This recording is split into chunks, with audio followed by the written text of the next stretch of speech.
enyoma nkrono no chichemu edunso no se abonefo besane akọ asamado iti o ama obi adi wo so obi adeboyefo nyina omunim Kristo no mumawade nyina they will return to hell. Yes. Na hell ho no ye beka ho asem deep. We are very very deep, very dangerous pa. Na ayi last week no ye nua ne hya ase. O se awurade ma ne ko hunu obi a wasra ne ho na wa change ne color. Na demons no tormenting wo hell ho erro ne wedie. Se wo so pe color foforo ni beba ho. Nti last week ye kan ho quotation bebre. Nti abonefo akogu asama ado no. Ho punishment no. Ana ye nua yi kramoni a waba Kristo mu awurade ama na hunu. Ana wa sha ase ma ho testimony. Ene wo betin sempa. Etimi ni Rafael. Yamo akwaba. Yeah. Aboko. Because say na wo kasa no si Yesu frɛ wo no. Oyiw free nkramonum no mo twehia no oyiw free. Yes. Enti na eja bi ba. Ebere oyiw free mo no. Na ode me kogina baabi. Na baabi ode me kogina no na eja no ehuru te se epo. Ana eba me so. Ana eba so. Ti ebere eja ni duru manim apena o ma eja no stop ye. Eja no stop ye. Aha, e wo manim pen nti heat ne de ebowura me nipaduam. Hit ni de bowura me ma me akasa no. Nete nka se obi bodama Yesu Kristo ya na nkrofo bi nti ase. Ani jana so obi nya hunu se de siti tia na de life dia. Se wo trans su di agro obi tojem. Enye fe di agro. Timi ni ayanko ene bia ne ma na last week na wo kan se ma me bi asa. Awurade wo call hell no. Awurade do call hell okohunu ho no. Na ye run ho. Yes. Eti dia na wo ho biem dia na wo hunu ye bia ne ene ma miensa.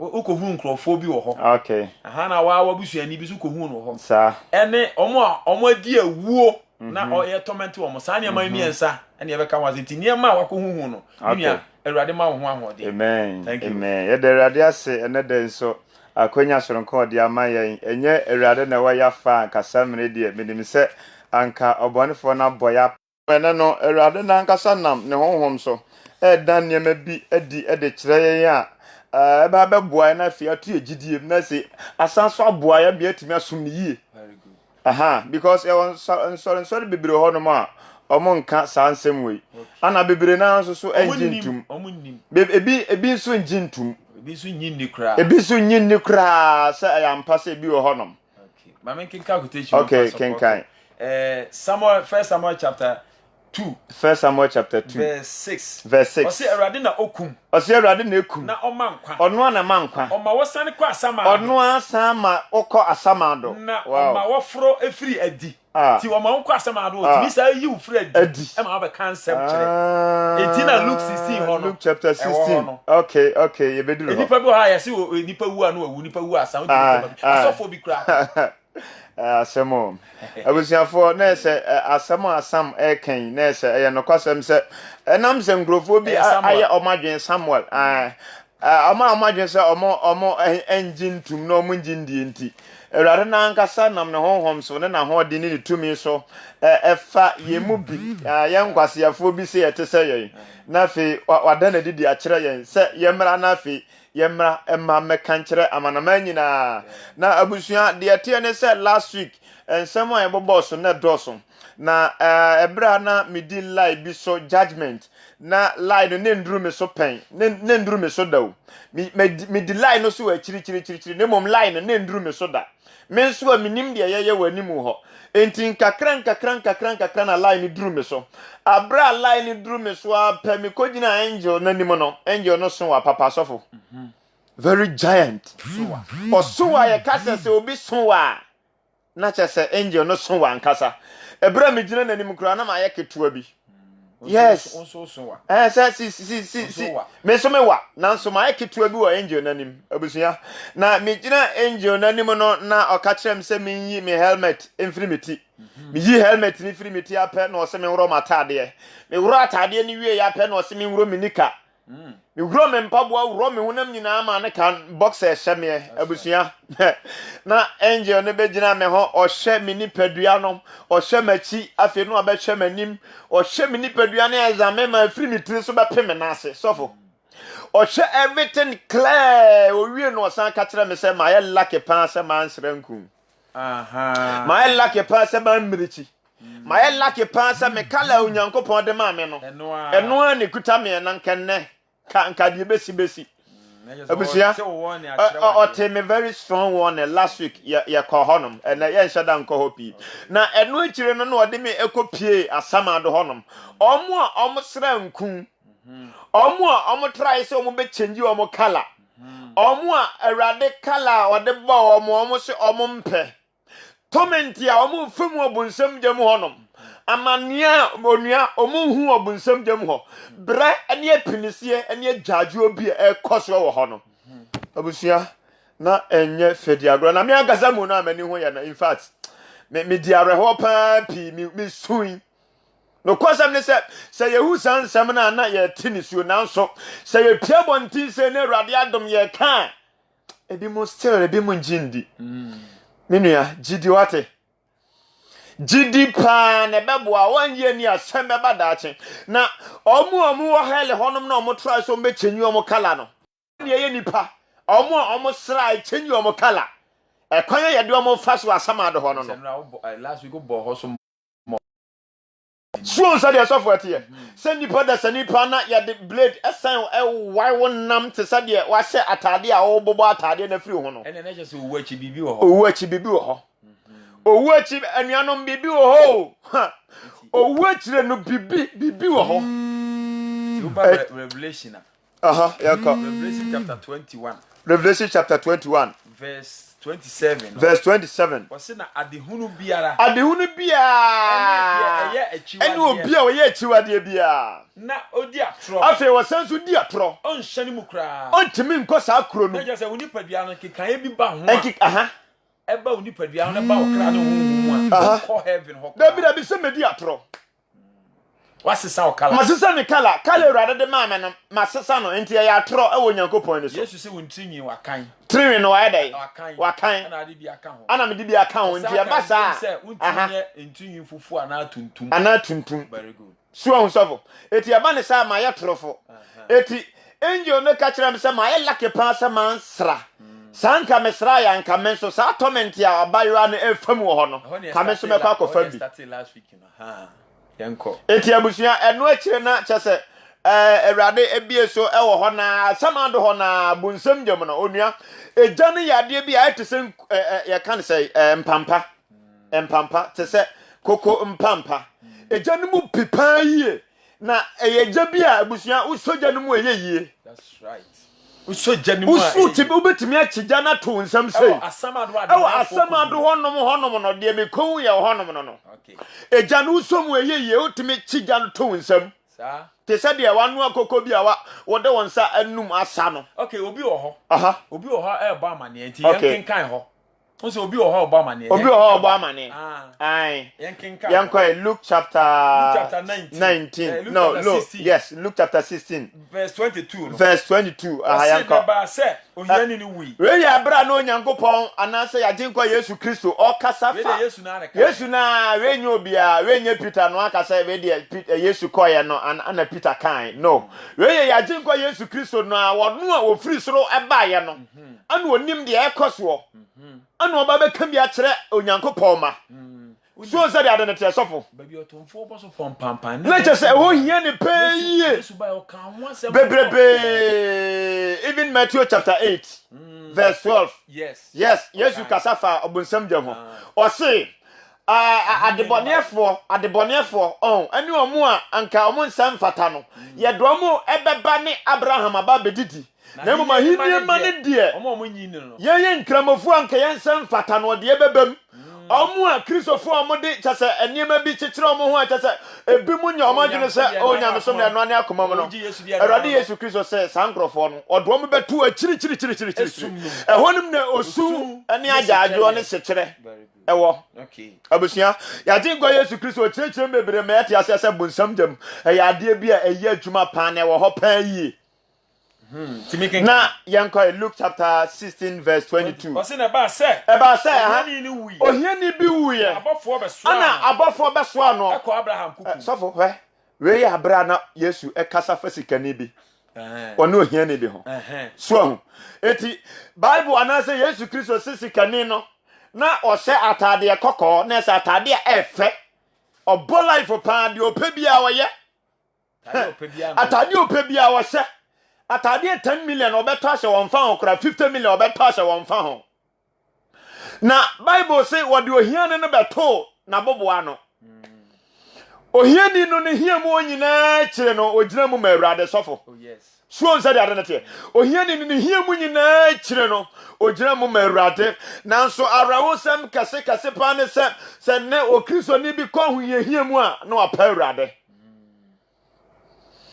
ohiani a Bible say o de sofo to aso ne nhwade Say yes nyamsom ya de pedie ti grofo nya omo ho a wo ye hiani a chese wo de wo nka Kristo so mo obitimi ka say Yesu Kristo pa de mintimi ndi na chi ni ohia da asofo bebre ka an asofo bebre ka me ka me kire wo nti ase se wo be ye Kristo ni ana hia na ahia wo omo nti ase na so Lazarus na hia no sofo o de to aso de anko o se na ba se ohiani ni aba so ohiani ni wuye na abofo be afe abofo be soa ohiani no ade no ko Abraham kukum na odefo ni su afe onso odefo no wanche na odefo ni su wi odefo ni su wuyo isika nyina achi na tade fefe chasa ensan wo wie nyina achire asetena fefe nyina achi owi na wosie no ne sika no antimi anye ne nkwa sofo owu ya na ekosie no yankwa we sie no wie die na siye na verse 23 na o man ani so asama abra wo sika ni man ani so wo asama ado na cha se onua na wo wanyanya diem sa Bible ka sa nyanya die a menua enye ize sofo se Yesu Kristo se enyenyan tie o de asase so se bibi enyenyan de ahye de ade ne tie toilet mumwa o de ahye de ade ne tie o se bibi enyan wa asase so amenua o de ahye de ade ne tie we yaji kwa Yesu Kristo na kasa ansa na wo bekọ Revelation so no make Isaiah chapter 14 verse 9 enche enyenyan de enyenyan de num okay me kwa 11 na o se verse 9 o se wo nyina age so ka kire o se won so ahojo se yen o de oba verse 9 o se asamado e wa ase hono o ka mo be hia se asamado e wa nfa e ka wa ase asase na se hono so skani no we kusie no ana ohiani no nso wuye no abofo ne be fa no very good wow eti wo se asamado e wa ase no ka no be hia wo ba na enyan samafo ma asamado na mu henyan samafo asase so akuni abusua na se enye fedi asase so akuni nyina sikafo nyina la adefo nyina la omo ka bia na ewo mu asase so omo brabo yi omo kopi asamado honum nyina omo nyina so fi on radwa so ko na wo nyina age so ka kire wo se won so wa hodwo se won so wa hodwo te sa yan bi wa se yan na ra won so ya se yan wo kase ya sa ba sa asamado ha wa hantan ni obufu wo ya ba asamado wo kase ya sa ba asamado safoka o de ato so wo mentane no nso wa seketa wa sama emo brika wa seketa aye de bai wa sama emo brika na wo so kata so ne nsonsono safo he asasi so obi nya latest from no order so bokura wa mpe ne we nyina wo Bible osi ope ash from there cha se utoso a high density ohurito so na ehuri ni de na kosoro abusua no kosam ne se obi a opapa modi obekwa kopi asamado ho na ash from a okwakoda so ye de emo brika wow kata so kata so ne besit ana eno ne nsonsono very good eti osikani no eti na ni no habi anyanya die ya ana ya kire mu nti ade ya enyan na ene ensonsono ne emo brika so for Job krampo kan Job chapter 21 verse 26 o de enko onso nkofhe abusia bibi wo ho bibi wo ho no menti na me Alhasan Razak ma boda mama Jesus ene ba bia meduru no mede mekra ne mini padua nyina ba ma ohene no na me ba ye na pede enso Job chapter 21 verse 26 no say faako ala dotie wo no wo de da ehwo anu amobadeda na emwa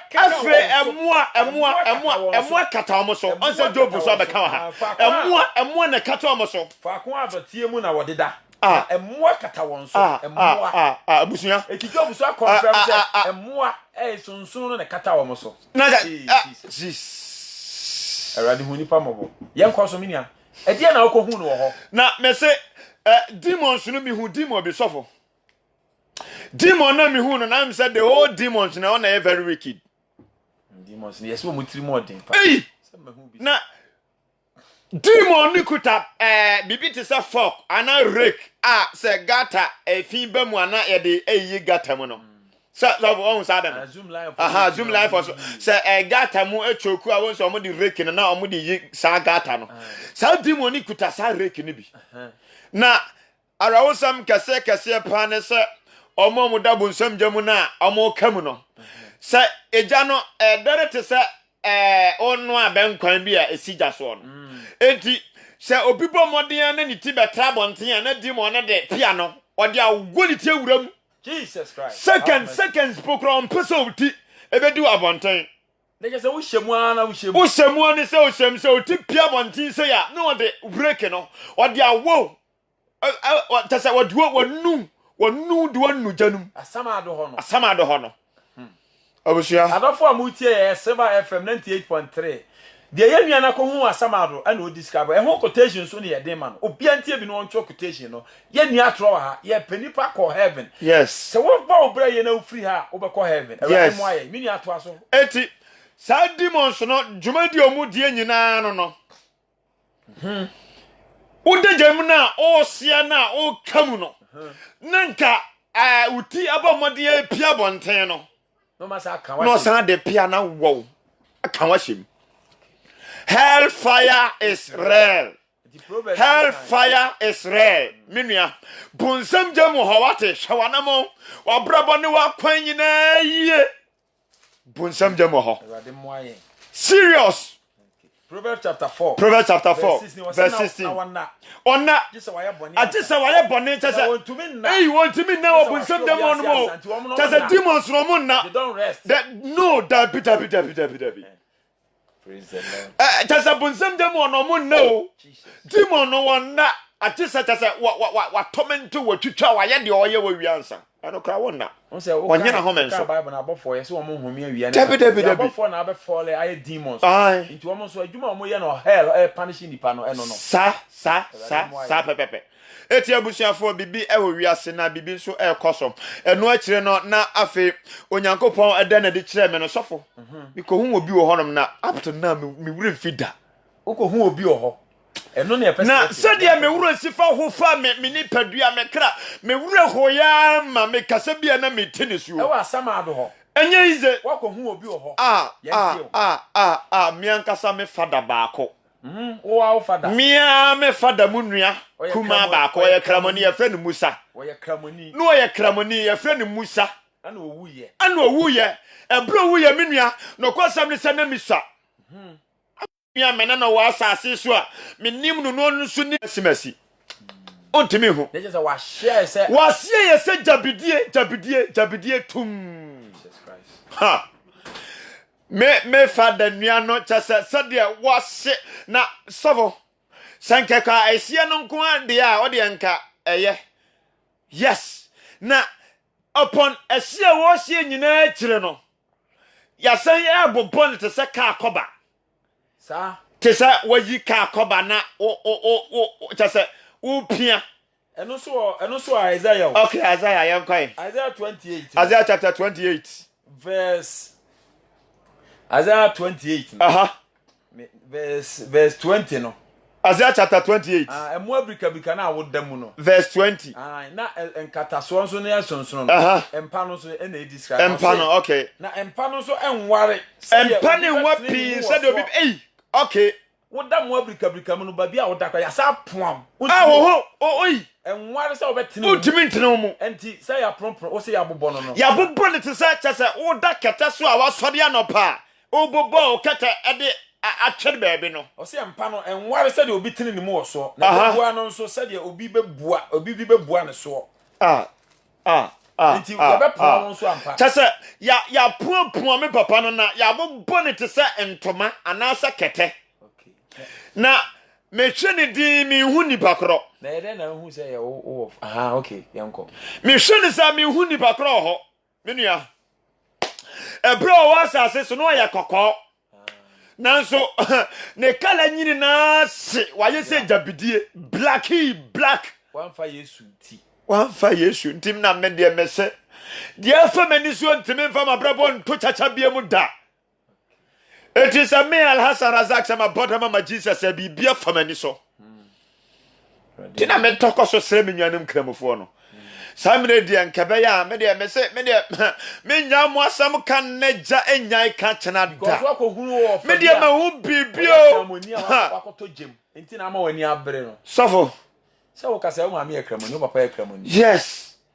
erade hu omu nyina amabo amen chase ya me hwene sa me hu no na ne ho ne wakakra ti me hwene hu ne na se me hu ne ba but still na me hu ne ndi erade dan foni bi de kira me ebra no otiase ne pictures bia one ne nanfofo bi twitwae sofo onyankopon yi sanfoni nyini na de kira me na one ne nanfofo no na ne nanfofo no ba ko gina left ana ba ko gina ne right ana ono ankasa semfinfin ono ankasa semfinfin no aye style bi te say boy says here chese omoyo omo style so mu twitwa pictures no boys na no aye ne style say selfie ne na sefo no eti sa oye sa style ni bi no one ne nanfofo no twa picture nto no semfinfin eti ebra onyankopon da ebra wote ase ne picture twa ya di kira me no ansa na mi hu sasa me papa.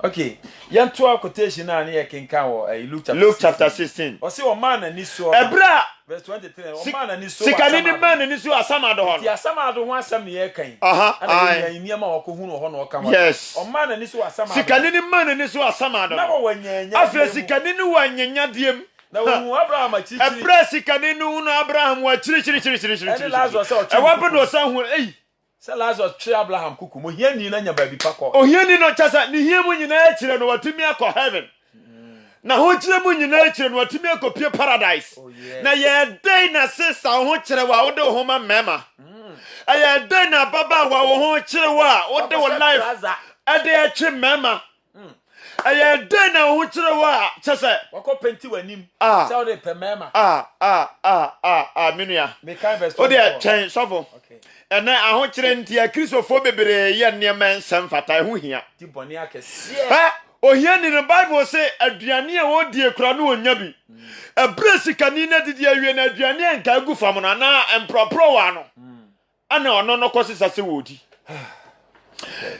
mama sister minua dada o ho nkire wonduru sa level no o ho nkire ode na nso die obedie die wonya di o kire wo de na nso de obese unya se sikani we se ana wo hia ni we no de ni wo de bible si onya ba bia wo dampo kra wonya ekuru tu nu mpokra cha se pala kra wonya bi mpo no de ayekuru no se enkrama kra fisikani enkrama mpo na cha se beta tafre wow moni eye kan se sikani no enkrama beta free o hia ni kru na cha se o hia ni hia mu nyina kire no she entimi anyina mfira ruade na ase obi ho kire ne kakra bia waduru malam ho abusia no kwasem le samia wana mfiri ba na meka kire ose ho nya emoa wo obi ho kire ne kakra bia wakoto nkuto obi ho kire ne kakra bia wakope chain ade abeto dukom bebre na yatika mu ante asaba na omoka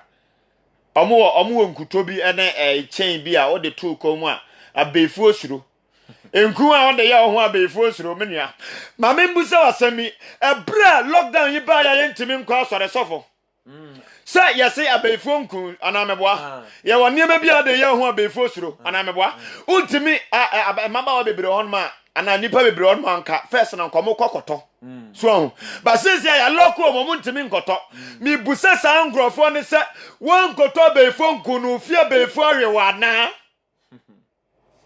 That is question. One koto sa chain and fan to home for protection no. Abe for no Mario. Ha. Suffer to us uncle. Okay, now what no is he say?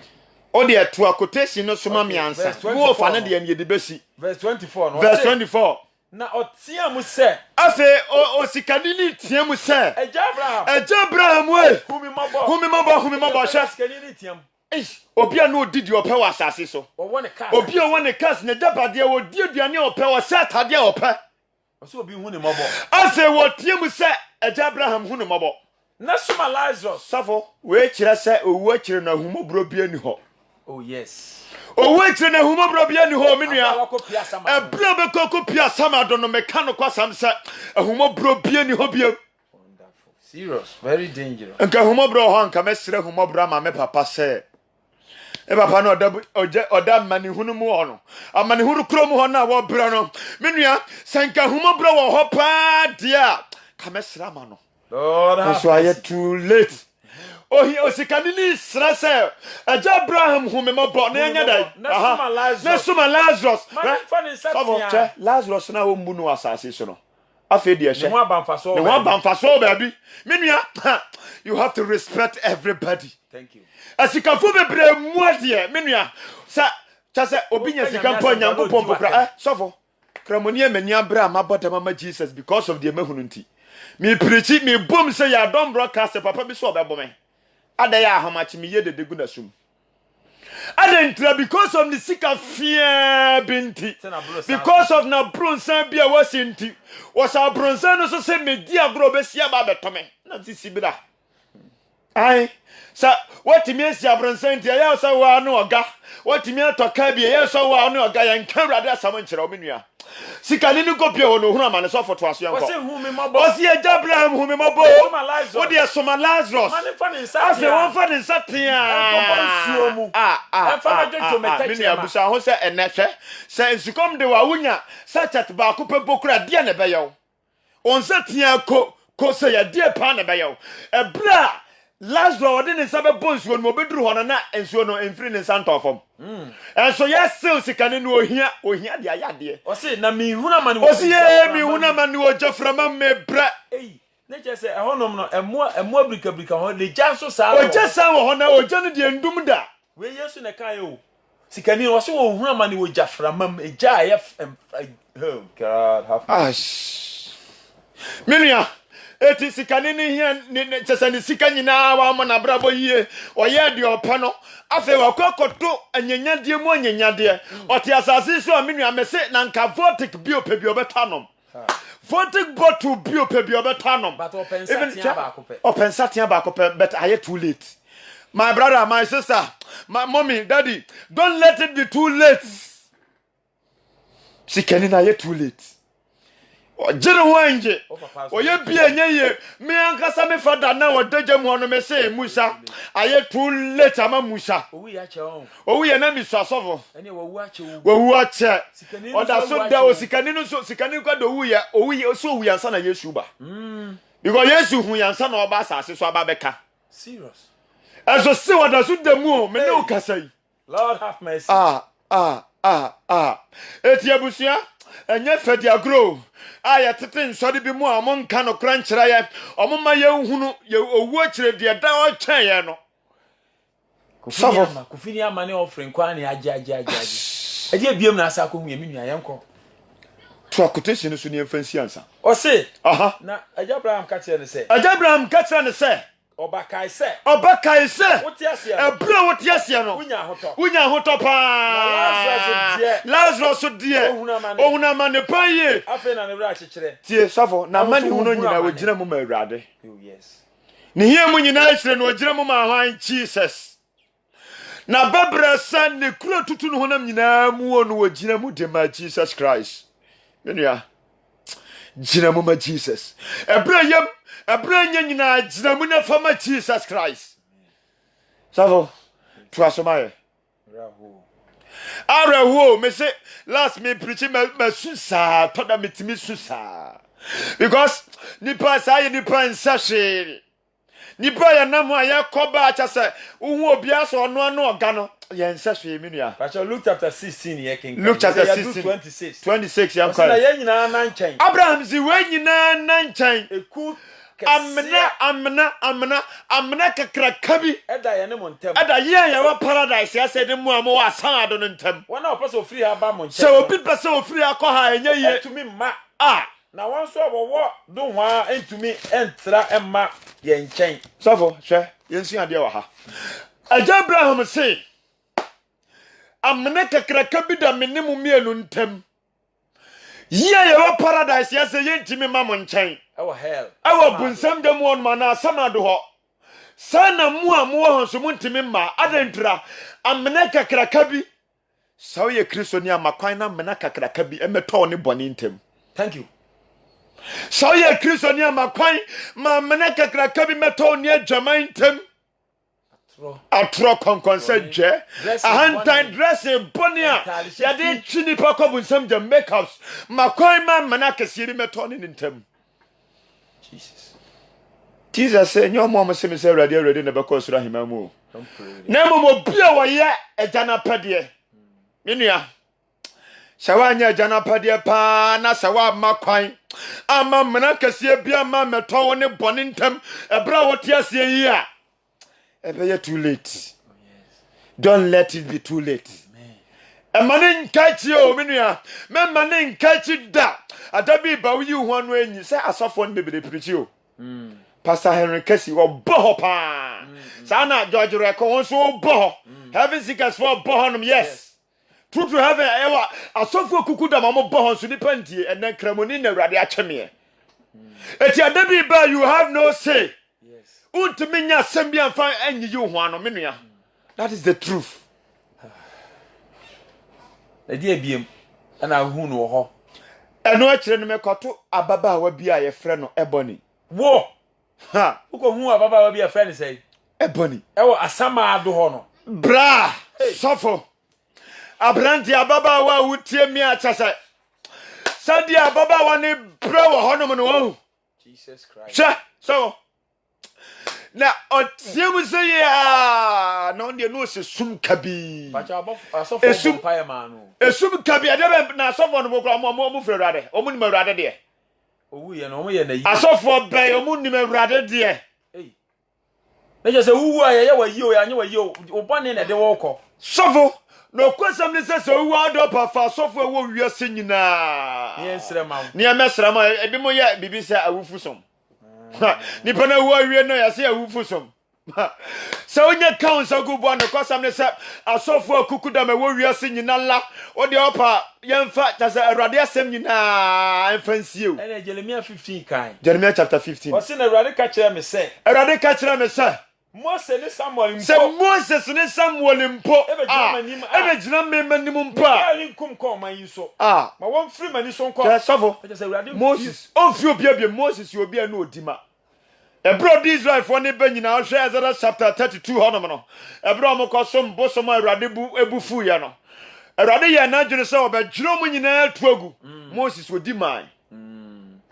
Na just say we no Moses. Samuel so the same thing no odima Israel for. Very good. So said the identity. Eti erade say omutimi dima pa kukuda my friend Moses and Samuel mpokura be dima wo awu a. Was it free me so called men few. Abusia ababa ni huna mane. There is no repentance. There is no repentance. Ti ababa on dey na eto no dey na. Na set me oda ejanum na esum kabi bi so asa chese. Say wa hate e wo wi ase. Nti ono ne dey ebedo so. Ya wa ababa wa bi on ma o se nickname di Ebony. O dress it say ono a. The nickname the why Ebony to address it so on pepe. O yin no for hu go abonten o wi acha say o se mini skirt. Chasa enter the bunny rather say enter Jude 1:23 yanko. Jude 1:23. Enter the bunny on Yankopon say enter no. Because of Ebony enter there bi obese yenti. Ababa will be dressing the same thing. Jude 1:27. Jude 1:27. 23. Sorry. I say ebinom so. Munshi mo free jam. Aha. Ko o dey ato from mo free jam. Na so say obi nim say wo ha no sofo. Ebinom so mo free won free jam nye wo. Ebinom so yenhwi mo free jam nji o mo nka. Ebinom so mo hu omobo. Ebinom so yenhu omobo. Fasro hu omobo. Ye fasro hu omobo. Aha. Na montane entade. Afe yentane entade a. Wona mo kika ye jaman hu homa dokro mo. Santade na skriwe Kristo ni atan. So ye Kristo ni amenua santade bone nyini na atan.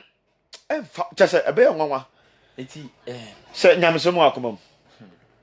From Genesis to Revelation. So for by pan bet me akasa nyamesemo akomam from Genesis to Revelation. Hey!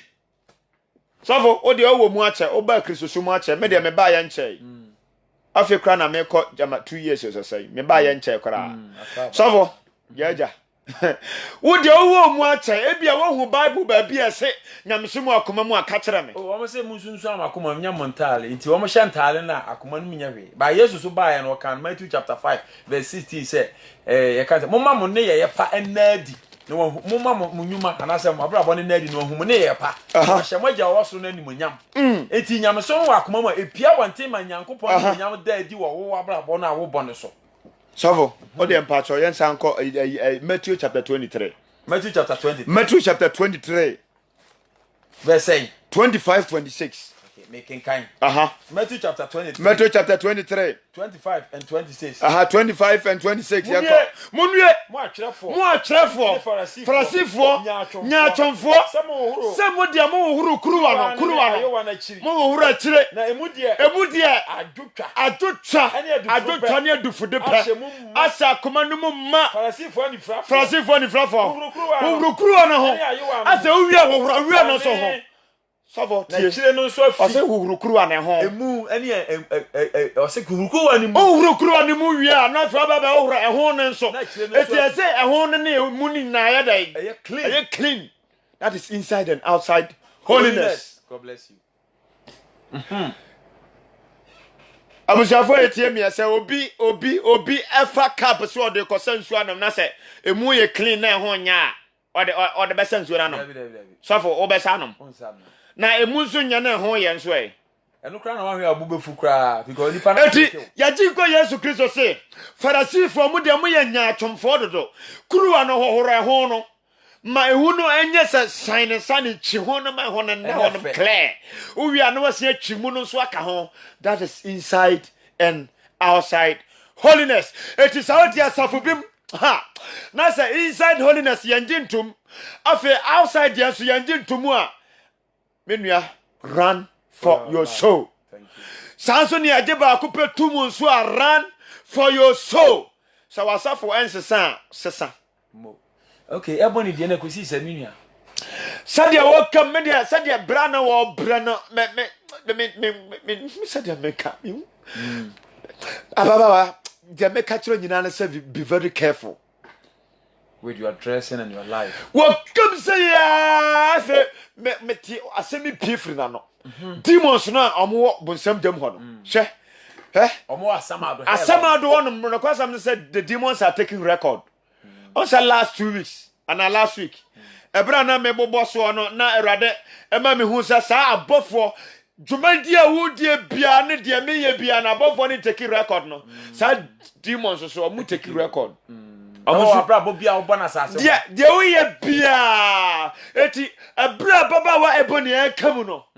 E wa pe na demon no demons no cha ababa abrantie na no one ne chempena. E wa asase so e de kire no. Afi wo wudi se sa abrantie na odi na chintra ene obu nsem dem no abrantie na odi ni badua ne kra ne honhom nyina ma no no a won fa ma awurade no sa abrantie no owu ye no ofa na chi. Oh, so fa onya fi so ewu awie dia. So se dia de te abrantie na sa fa eti abrantie na se akofo ba foforo ababa wa aye tufo enti em se me se wo dia kansa ne gubu na hye e se guy no ye guy ama esa guy no ye guy ya ma ne so bi mada kansa gubu na hyade o chiwo ko bu nsam dem ntu hu ya na o de ma ne nada no ne di na chi safo na wo hu na ma ne pan enye fadi agro but we want you me ana ye twitwa abrantie a wono no ti asase so a one ne no ne friend ne boyfriend chance your boyfriend no your boyfriend na udi na chi na wan fa ho amerade no de o ye wasase wo yi wo ho de go abonte so se wo de so boyfriend ani wo de boy nwuma man krofo ahwe wo no ene hwe de wo ye o san hwe bibia clear eti abasa ne o kemo na ne yaw ni mu aye mo o ye wo from na fe na increase I just say obi aware na ohun se ni kunu afa na chi ana na yira afa na chi no anya broken heart so ya pa onya bi da na chana misa Eti abusia baba wa de make catch nyina na say you have to be very careful. Enya sa se odi abrante na chi. Me say na say odi adwamamo achi. Na afe wa nhwe wa nam ne wa kwan bi yie. Obeto he. Obeto jem. Let us be very careful. So for enu akire no na onim. Everybody dankrofobia di e de kire mo bonsam ya mo minim wo mo. Na Sahel honum demons no more they are very faster. Osembo tumpoku anya faster nse ne wo mo. Omo ye fast papa, do omo ye bian ten. Awa samado honum na demon kuta nkrante. Na ebra so anasa akra wa ye debonye ni beto e honum ase pe. No de sekan. Oto honum anu ogina so pa chow. Nani for no yo musa. Adebonefo omo free. You say you be an ne boni awo. Savo. Awudifo omo wa sase so a. Omo kum nipa bi obetimi kum nipa no atwa na koma. Obetimi kum nipa na cha se watwa ne party ba bi de kwakwaye. Sa sikadro bi o so de kwaje sika o. Sa ebi adoctorfo bebre ya sa de we. Omo de na wo hunu ye. Yes. Adoctorfo bebre ya sa de we. Na che se ye ka se wudifo anya akromfo nkwa. Debi. Anya akromfo nko. Ana nya se odesika adoctorfo bebre twa nkrofo parts because of sika money. Sa nkrofo yini na so man satira o madwena. Punishment o mo be fam na urade ma me hu ye no. Eti sa onya to fam se ya na demon na duru no ho instant. Demon ba ko petimi twetwa nipa be tre at a spot. Sa okra ne da ha. Ana okra ba konso da ha. Ana ba konso da ha. Demon ba ko petimi twawe at the same time. Me hu bi da. Tisen kamian kamenante akwa na makotwa. Na fe mesa dimika banante akwa na makotwa no. Na masa demons ne there at the same time o twawe serious. E wa sama do ho. Abusia. Dia koso no wo. Eti na media dia fa mani so ntime se me mfa mabrabo nto chacha bi. Ewi ase bibi wo wi ase o. So for you serious. Te udifo no punishment o mo. Udifo no punishment o mo fam no no. Dia awudie no mbedi andie twetwa wo mo a. Se wo ebra wo te ase no utwa nipa na mo mfa ho. Twa nipa ta kire ma o mfa ho. Twa nipa nsa because of sika o mfa ho. Timi just ebi mutimi ya komanyina some pass on for ho one say media so count sagu boa so count sagu boa asembeba so your ngrofobia on so a wonim kwan de o mfa so sa wudifo no minimo ya de ne gina ho num say a na ya tere mu mienu ente te say ye chow mu mienu say am mu atia de demons ne yan de omunte ye chow mu mienu afuru mfuruma no eba wase aba pemo nase no omunya daje de sekan eyu nam nyini na ya de sekan eyu nam nyini na ye jinyam nyini na gufom na soro na nam nitua ho punishment wo hu bida na de no mutimi nya honam no they are very experts sada radabol me kire say nipa kra no honam ana sa 1 Corinthians chapter 15 verse 44 on mo say said ye wo okra ni padua no sa ne wo honhom so ni padua eti odi asa wo hwe movie na so obi wu a Nigeria movie na Ghana movie no obi wu a sa ne kra ni pia otise nipa na eti sa ni padua we se na ye hunu de ye dote eti Ecclesiastes chapter 12 verse 7 dote be ko dote okra no so be free afi okra na honhom no be ko soro akobu ne na brabo ho sa pa eti menua se onya kan sa so odi asade o ebi mo ntiase o odi asa oso da ya he oso da ya onipadua no se da ho oso da ya nipadua no da mpa no so dan so okra no na ne number bi very serious ready moya I am very serious. I just say me na me hu say de me cheche ne mamu me hu say de me cheche